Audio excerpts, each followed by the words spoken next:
Welcome into Duval Daily, presented by GenJag.com. I'm Jordan Lugo. Thank you so much for tuning in here on Friday, September 29th. Right now, Jaguars versus Falcons preview, the first London game of the year, technically a home game for the Jaguars at Wembley. First year, though, that the Jaguars, or any team, will be playing back-to-back games in London as they are playing the Bills the following week at Tottenham Hotspur Stadium. So, Jaguars have a 2-game London trip here. They are hosting the Falcons this week. Obviously, Calvin Ridley is going to be facing his former team for the first time. Exciting stuff for him. It's going to be a big game for him, obviously. He's kind of tried to downplay that early this week, but he knows it's going to be a big game versus his former team, a team that drafted him, a team that he had a lot of different things happen while he was there. Obviously, you talk about the suspension, you talk about stepping away for mental health reasons, all that stuff. It's going to be a big game for Calvin Ridley, and it's his first London game as a professional. The mayor of Saxonville is playing for the Atlanta Falcons. He'll be taking on the Jacksonville Jaguars, Calais Campbell. So you'll be able to see Calais on the other side of the ball. The Jaguars brought him in for a meeting this offseason, but he left and pretty quickly signed with the Falcons after that. Unfortunately, they were willing to offer a little bit more for Calais Campbell's services than the Jaguars were. So he ended up signing with the Falcons, so you'll see him on the other side of the ball. The Falcons are 2-1, coming off an ugly loss to the Lions, while the Jaguars, they're 1-2, coming off an even uglier loss at the hand of the Texans. So two teams coming off ugly losses that they will want to rebound from.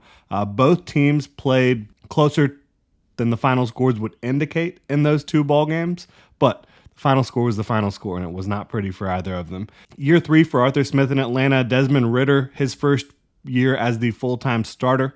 Started 4 games for them at the end of last year, but his first year as the full-time starter, a second-year player, quarterback for the Atlanta Falcons. New defensive coordinator Ryan Nielsen. He brings over a lot of that Saints-style defense. They're going to be aggressive. They're going to play fast, and he brought along 2 of his best and defensive lineman David Onyemata and linebacker Caden Ellis to kind of help bring that culture with him over to Atlanta. The Falcons, they're sitting a little prettier in the standings right now than the Jaguars are. Again, Falcons 2-1, Jaguars 1-2.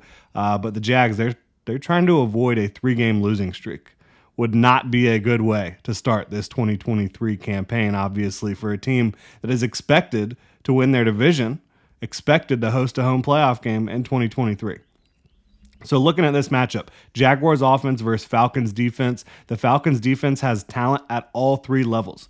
Up front, David Onyemata, Calais Campbell, Grady Jarrett, all playing really, really well. Onyemata and Jarrett have been more impactful against the pass as pass rushers than Calais Campbell has so far. Calais has been really damn good, though, against the run, and all 3 players are playing at a high level. So I think you've definitely got some interior defensive linemen to worry about again this week, right? You saw it in week 1, DeForest Buckner and Grover Stewart had a big day. You had Chris Jones in week 2. Last week, not as big of a matchup with the interior of the defensive line for the Houston Texans, but right back at it this week with 3 really good interior defensive linemen. Caden Ellis, as I mentioned, who came over from New Orleans with Ryan Nielsen. He is such a versatile linebacker that can do so many different things for that defense, and he's the type of guy that could be a real thorn in the Jaguars' side, just his ability to be a playmaker in a lot of different ways. A.J. Terrell on the back end at corner, outside corner.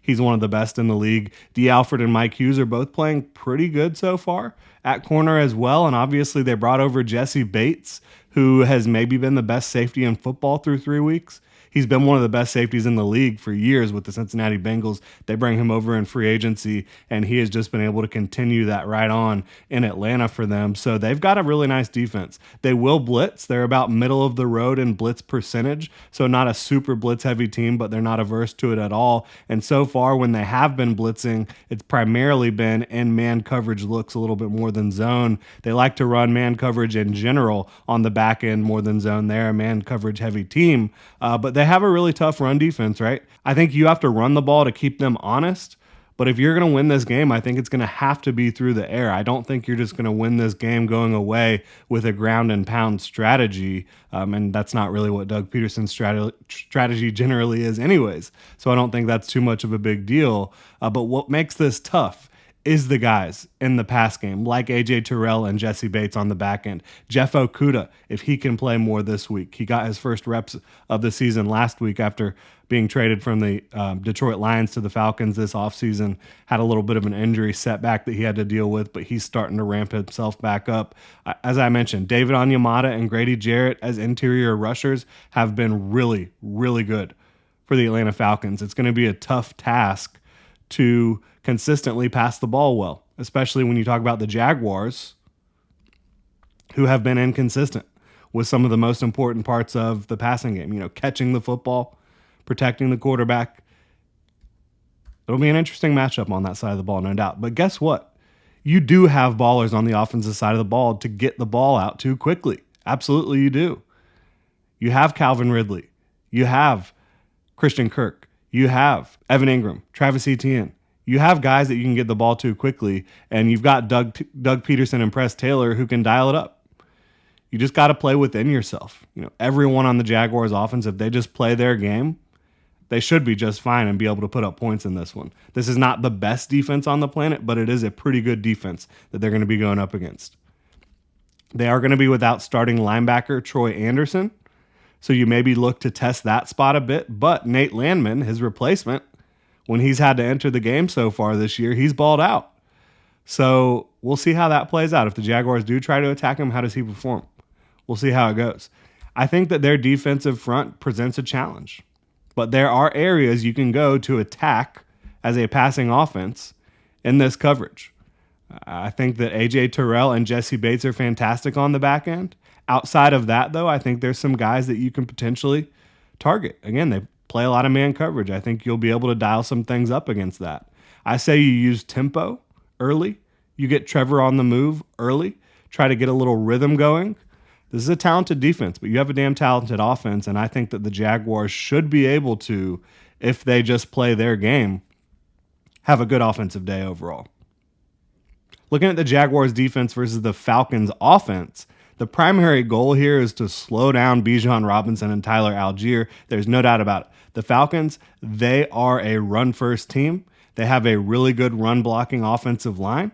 And Bijan Robinson and Tyler Algier, you will not find a better duo of running backs in the NFL. I know Bijan's a rookie, but he is unbelievable. Already one of the best backs in the league. And Tyler Algier, a rookie last year, he had an unbelievable rookie year for them.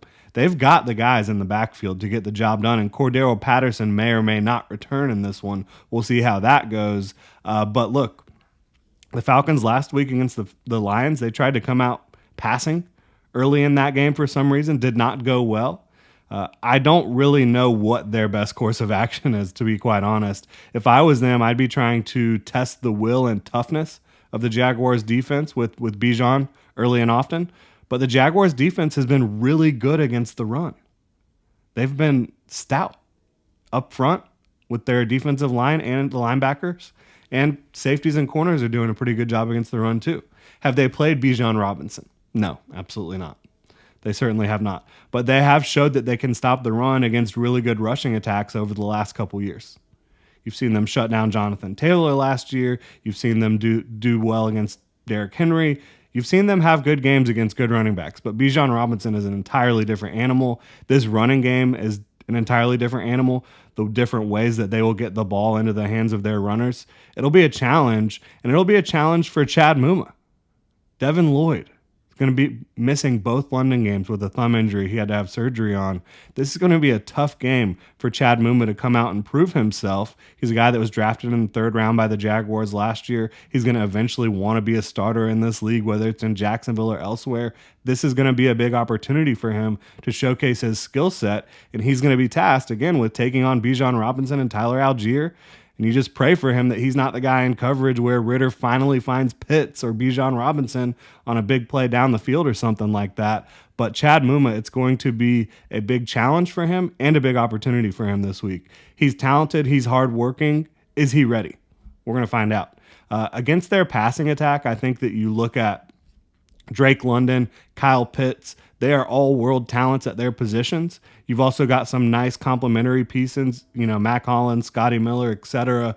But quarterback Desmond Ritter has left a lot to be desired early on in 2023.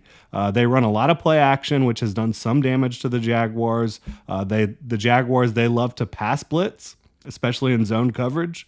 They've been blitzing against the pass about 11 times per game this year. But Desmond Ridder has been by far at his best when blitzed this year. And it's not a huge sample size, 3 games, but he's been below average when not blitzed, like significantly below average. But you bring 5 or more, and they've been able to figure out where to go with the football quickly against the blitz. But this is a copycat league for me. I think you look at what the Lions did to them last week. I think you play coverage. When you think they're going to throw the ball, you play coverage. You don't blitz. I know the Jaguars, they're going to blitz some regardless of who they play, but I do not think this should be one of the Jaguars' most blitz-heavy weeks when you look at how the Falcons operate. I think that they should play coverage on the back end, and the Jaguars' coverage has been mostly good on the back end outside of a couple blown coverages last week. I think you stop Ridder if you do that. And if you stop Ridder, I think that helps you stop the running game. And again, as I said, the Jaguars have been really solid against the run. Desmond Ridder, he's not wanted to push the ball down the field very much, and when he has, it's been ineffective. He doesn't look super comfortable back there. I don't think everything is clicking for him in this offense right now, and he has more turnover-worthy plays than any quarterback in the league right now. Do they try to tendency break the running game like they did last week against the Lions? They might, but I don't think it's a great idea. The Falcons' offensive line, this has been really interesting for me. As I mentioned, they have a really good run blocking unit up front, but their pass protection has been much, much worse than I expected, quite frankly. Their entire starting offensive line is underperforming in pass pro right now, and I think Desmond Ridder, his inability to get rid of the ball quickly at times, and he has flashes. Desmond Ridder absolutely does have flashes, but you see a lot more of this inconsistent quarterback play where he doesn't look comfortable back there going through his reads necessarily. He doesn't look comfortable with his footwork necessarily, and that's just not a good recipe if you're trying to win in the modern NFL. Can you take advantage of the Falcons' poor pass blocking offensive line right now? The Jaguars did not do it last week. The Lions had 6 sacks against this team last week, maybe 7. But the Jaguars were up against an offensive line that featured 4 backups last week, and they couldn't register a sack. So I'm not counting on that. Maybe they show up. Maybe Josh Allen is able to carry the pass rush on his back like he did in week 1. We'll see how it goes. But again, for me, I say do not blitz very much against the pass this week. A little bit less than normal if you're Mike Caldwell back there. Make Ridder beat your numbers in coverage. He's struggled to do that so far this year. And against the run, you got to fire downhill, play physical, and rally to the football. Multiple guys to the football every time Bijan Robinson or Tyler Algier has the football in their hands. I think if you stop the run, you stop the Falcons, because I do not think they're going to beat you through the air as long as you play disciplined coverage, which the Jaguars struggled to do a little bit in week 3. Again, 2 big busted coverages had nothing to do with physical ability, had everything to do with mental ability, miscommunication. So, final thoughts here. If the Jaguars do not win this football game, they are in a huge hole. They'd be 1-3 with the Buffalo Bills on the schedule next week, week 5, trying to avoid 1-4 against a Bills team that is playing really good football since week 1. Yikes. I still don't call it a must-win in week 4 here, but I think it's about as close to a must-win as you can have this early in the season. I really do believe that. I think it's time for Calvin Ridley to show out against his former team. Only game on TV. You've got the Toy Story thing going on as well. It's time for Calvin Ridley to have a complete game for the Jaguars, and I think it's coming. Will it be this week? I'm not positive, but I do believe it's coming for Calvin Ridley, and I think that he's going to have a really nice year for the Jaguars when all is said and done. Stay tuned for matchups to watch, bold predictions later in the week. Really appreciate y'all tuning in. Please like, subscribe, hit that notification bell. You can check out genjag.com/shop, pick up some new Duval gear. Y'all have a good one.